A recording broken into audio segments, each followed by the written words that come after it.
முதலமைச்சர் விஜய் தலைமையிலான தாவேகவில் நாளை இணைவதாக எம்.ஆர். விஜயபாஸ்கர் கூறியிருக்கிறார். மேலும் விவரங்களை செய்தியாளர் பிரகாஷ் வழங்கிட கேட்கலாம். பிரகாஷ், வணக்கம். இது குறித்தான விரிவான விவரங்கள். அதிமுகவில் இருந்து நேற்று விலகுவதாக தெரிவித்திருந்த முன்னாள் அமைச்சர் எம்.ஆர். விஜயபாஸ்கர் நாளை தமிழக வெற்றிக் கழகத்தில் இணைய இருப்பதாக தெரிவித்திருக்கிறார்.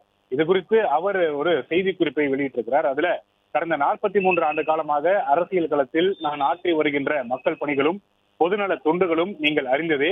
குறிப்பாக தமிழ்நாட்டின் போக்குவரத்து துறை அமைச்சராக நான் பொறுப்பேற்ற போது பல்வேறு சிரமங்களில் இருந்த போக்குவரத்து துறையை இரவு பகல் பாராமல் உழைத்து நான் இந்த 5 ஆண்டு காலம் போக்குவரத்து துறையை பொற்காலமாக மாற்றி ஆற்றிய பணிகளை நீங்கள் நன்கு அறிவீர்கள். அது மட்டுமல்ல, கரூர் மாவட்டத்திலும் கொரோனா பெருந்தொற்றின் போது கரூர் மக்கள் இன்பம் துன்பங்களிலும் நான் உடன் இருந்தவன் என்பதை நீங்கள் அறிவீர்கள்.